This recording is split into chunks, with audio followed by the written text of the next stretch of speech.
Hello everyone, this is Satpal and you are watching option seller. और आज के इस वीडियो में हम एक बहुत ही जरूरी टॉपिक को डिस्कस करेंगे, वो है ब्रोकर। कि आपका जो ब्रोकर है वो आपके ट्रेडिंग रिजल्ट्स के लिए कितना जरूरी है, वो कैसे आपके ट्रेडिंग रिजल्ट्स को हैम्पर कर सकता है। तो आज के इस वीडियो में हम यही डिस्कस करेंगे। और साथ ही आप लोगों के लिए मेरी तरफ से एक गिफ्ट भी है, तो इस वीडियो को पूरा देखिए और वीडियो के लास्ट में मैं आपको बताऊंगा कि ये क्या है। तो चलिए अब इस वीडियो को शुरू करते हैं।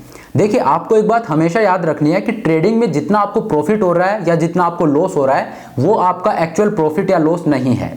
आपका जो प्रॉफिट है वो हमेशा जितना दिख रहा है उससे कम होगा, और आपका जो लॉस है वो जितना आपको दिख रहा है उससे ज्यादा होगा। और ऐसा मैं क्यों बोल रहा हूं, वो इसलिए कि जो आपका प्रॉफिट है उसमें से आपके ट्रांजैक्शन चार्जेस हैं वो माइनस होंगे, और जो आपका लॉस है, क्योंकि आपको ऑलरेडी लॉस हो चुका है, तो जो ट्रांजैक्शन चार्जेस हैं वो उसमें आप और ऐड कर दीजिए, वो आपका एक्चुअल लॉस है। तो प्रॉफिट जो आपको दिखता है उससे कम होता है और लॉस आपको दिखता है उससे ज्यादा होता है। तो अब ये ट्रांजैक्शन चार्जेस किस तरह के होते हैं और आपका ब्रोकर यहीं पे आपके साथ कैसे फाउल प्ले कर सकता है। देखिए, ब्रोकिंग कम्युनिटी है, ये कोई बहुत ऑनेस्ट कम्युनिटी नहीं है।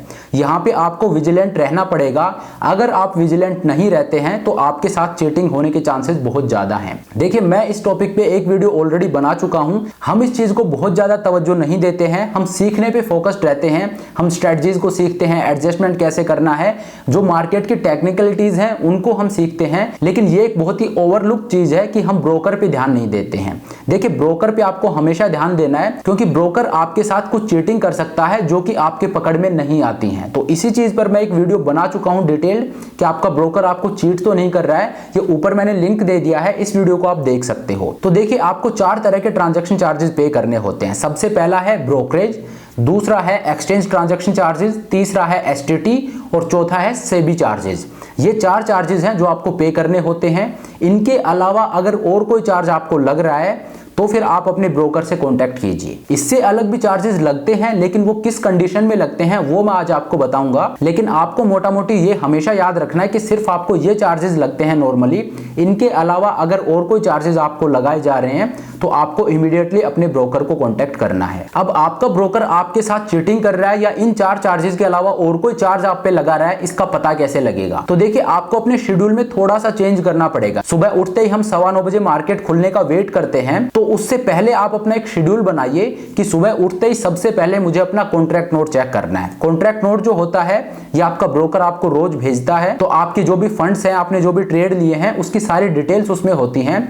तो सबसे पहले आपका काम ये होना चाहिए मॉर्निंग में कि आप अपने कॉन्ट्रैक्ट नोट को पढ़ें, कॉन्ट्रैक्ट नोट को चेक करें। क्योंकि अगर आप ये प्रैक्टिस रोज करते हैं तो फिर इस चीज के चांसेस कम हो जाते हैं कि आपका ब्रोकर आपके साथ चीटिंग करेगा। क्योंकि अगर वो आपके साथ फाउल प्ले करता है तो यू आर विजिलेंट, आप अपने कॉन्ट्रैक्ट नोट को रोज चेक कर रहे हो, और अगर कोई एक्स्ट्रा चार्जेस लग रहे हैं तो आप इमीडिएटली उसको कन्फ्रंट कर सकते हो। तो आपको ये आदत बनानी है कि सुबह उठते ही मार्केट खुलने से पहले सबसे पहला काम मेरा क्या होगा कि मैं अपने कॉन्ट्रैक्ट नोट को चेक करूंगा। तो अब मैं आपके साथ मेरा खुद का एक्सपीरियंस शेयर करता हूं। मैं आपको बताऊंगा कि मैं ऐसा क्यों बोल रहा हूं कि ब्रोकिंग कम्युनिटी है, ये कोई बहुत ऑनेस्ट कम्युनिटी नहीं है। देखिए, over the period of time मैं बहुत सारे ब्रोकर चेंज करके देख चुका हूं और रिजल्ट ऑलमोस्ट सबका एक सा ही रहा है। मैं आपके साथ मेरा एक एक्सपीरियंस शेयर करता हूं। मैंने कुछ पोजीशन ले रखी थी और मेरे अकाउंट में सफिशिएंट मार्जिन था। तो ओवर द नाइट कुछ ऐसी खबर आई थी कि मार्केट में वोलेटिलिटी में स्पाइक आया और मार्जिन एक्सपेंशन होने लगा। देखिए, मैं हमेशा अपने वीडियोस में बताता हूं कि जब मार्केट में वोलेटिलिटी बढ़ती है तो आपका मार्जिन एक्सपेंशन होता है। जितना मार्जिन आपको पोजीशन के लिए चाहिए होता है उससे ज्यादा चाहिए होगा अगर मार्केट में वोलेटिलिटी बढ़ गई है तो ऐसा ही हुआ। जो मेरी मार्जिन रिक्वायरमेंट थी वो एक्सपेंड होगी और अब सेम पोजीशंस के लिए मुझे ज्यादा मार्जिन पे करना था। तो मार्जिन मेरे अकाउंट में 100% जो लिमिट है उसको एक्सीड कर गया और नेट मार्जिन मेरे अकाउंट में -28,000 हो गया। मतलब मेरा मार्जिन जो रिक्वायरमेंट थी उससे 28,000 रुपीज कम थे।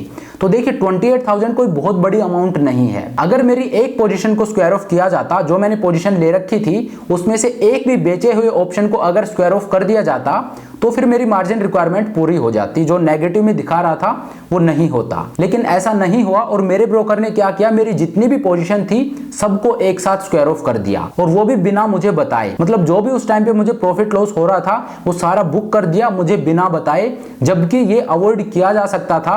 सिर्फ 28,000 रुपीज एक्सीड हुआ था, बट उसने सारी पोजीशंस को स्क्वायर ऑफ कर दिया। तो मैंने इसके लिए अपने ब्रोकर को कन्फ्रंट किया और मैंने उसके बाद ब्रोकर को चेंज भी कर दिया। हालांकि ये बात काफी पुरानी है, उसके बाद दोबारा मेरे साथ ऐसा कभी नहीं हुआ, लेकिन उस ब्रोकर को मैंने चेंज कर दिया। लेकिन फिर भी जैसा कि मैंने आपको बताया, over the period of time मैं काफी ब्रोकर चेंज कर चुका हूं। किसी में कोई फाउल प्ले देखने को मिलता है तो किसी में कोई। ऐसा एक और एग्जांपल मैं आपको बताता हूं जिसमें ब्रोकर ने फाउल प्ले किया। रिसेंटली मुझे मेल आया, उसमें मुझे बताया कि सर मुझे पीक मार्जिन पेनल्टी चार्ज हुई है और इसको एक्सचेंज चार्ज करती है। लेकिन ये चार्ज कितने पे करती है? जितने रुपए से वो लिमिट एक्सीड हुई है उस पर पेनल्टी लगती है। मतलब मान लीजिए आपकी लिमिट एक्सीड हुई है 10,000 रुपीज से, तो आपको 10,000 रुपीज पर पेनल्टी लगेगी, ना कि टोटल जो भी रिक्वायरमेंट है उस पर। लेकिन इस केस में क्या हुआ, ये जो पीक मार्जिन पेनल्टी लगी, ये जो ऊपर की अमाउंट जो एक्सीड कर गई, सिर्फ उस पर नहीं लगी, जो टोटल उसका मार्जिन था उस पर कुछ परसेंट पेनल्टी चार्ज की गई इससे। तो मैंने उसे बताया कि ठीक है, आप अपने ब्रोकर को बोलिए कि ठीक है, आई एम रेडी टू पे दिस पेनल्टी, लेकिन आप मुझे दिखाइए कि आपने एक्सचेंज को ये पेनल्टी कहां पे की है।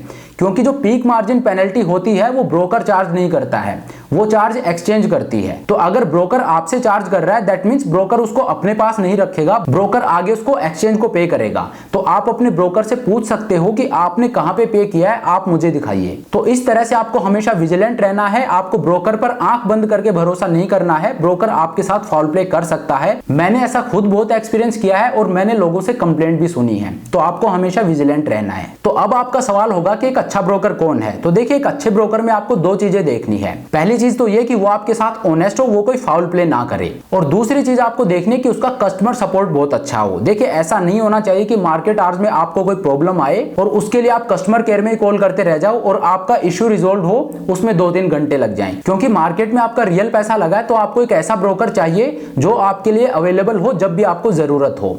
तो एक तो कस्टमर सपोर्ट उसका बहुत अच्छा होना चाहिए और दूसरा वो आपके साथ ऑनेस्ट होना चाहिए, वो फाउल प्ले ना करे। तो आपको ये दो चीज हमेशा एक ब्रोकर में देखनी है। तो अब आप मुझसे पूछ सकते हो कि ठीक है, आप इतना बोल रहे हो, आप खुद कौन सा ब्रोकर यूज करते हो और आप हमें क्या रेकमेंड करोगे। तो देखिए, वीडियो के शुरू में मैंने आपको बोला था कि मैं आज आपको एक गिफ्ट देने वाला हूं। तो गिफ्ट यही है कि मैं आज आपको एक ब्रोकर बताऊंगा और उस ब्रोकर से मैंने खुद बात की है और मैंने उससे प्रॉमिस लिया है कि मेरे थ्रू जो भी क्लाइंट आएंगे उनको डेडिकेटेड पर्सन चाहिए कस्टमर सपोर्ट के लिए, कि वो कॉल सेंटर में कॉल करते ना रह जाएं। जब उनको जरूरत हो तो एक डेडिकेटेड पर्सन उनको मिले जो उनकी प्रॉब्लम को जल्दी से जल्दी रिजोल्व करे। तो पहली मांग तो मैंने ये की है और ऐसा मैंने इसलिए किया है क्योंकि ये प्रॉब्लम मैं खुद बहुत फेस कर चुका हूं। और दूसरी डिमांड जो मैंने की वो ये कि he has to be honest. तो जो दो चीज मैं एक ब्रोकर में ढूंढता हूं, उन दोनों की मैंने डिमांड की और उन दोनों पे ये ब्रोकर एग्री हुआ है। तो इस ब्रोकर का नाम है ज़ीबू। तो आप लोगों के लिए जो मेरी तरफ से गिफ्ट है वो यही है कि मैं आप लोगों के साथ एक लिंक शेयर करूंगा। अगर आपको अकाउंट खुलवाना है तो इस लिंक के थ्रू आप ओपन कर सकते हो और अगर आप इस लिंक के थ्रू ओपन करते हो तो आपको एक डेडिकेटेड पर्सन मिलेगा कस्टमर सपोर्ट के लिए। और अगर आपके साथ कोई फाउल प्ले होता है तो you can contact me also, क्योंकि मैंने उस ब्रोकर से बात की है, उससे प्रॉमिस लिया है, तो आपके बिहाफ पे मैं भी उससे बात कर सकता हूं। तो ये है वो गिफ्ट जो मेरी तरफ से आप लोगों के लिए है। लिंक को मैं डिस्क्रिप्शन में डाल दूंगा, आप लिंक पर क्लिक कर अकाउंट खुलवा सकते हो। आपको प्रायोरिटी सर्विस दी जाएगी और अगर आपको किसी भी तरह की प्रॉब्लम होती है तो आपको एक डेडिकेटेड पर्सन मिलेगा।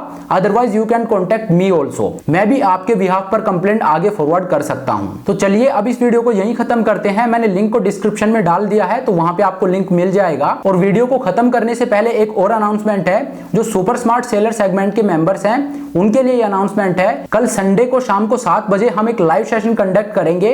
तो अपने क्वेश्चंस के साथ आप रेडी रहिए। मैं आपको एक मीटिंग का इन्विटेशन मेल करूंगा, so we will be interacting in that meeting. आप मेरे से किसी भी तरह का सवाल पूछ सकते हो, किसी भी तरह की क्वेरी पूछ सकते हो और कुछ इनसाइट्स मैं भी आपको दूंगा। तो कल सुपर स्मार्ट सेलर सेगमेंट के जितने भी मेंबर्स हैं उन सबके साथ मैं लाइव सेशन करूंगा। तो अपने टाइम को अभी से बचा के रखिए, शाम को 7 बजे हम मिलेंगे।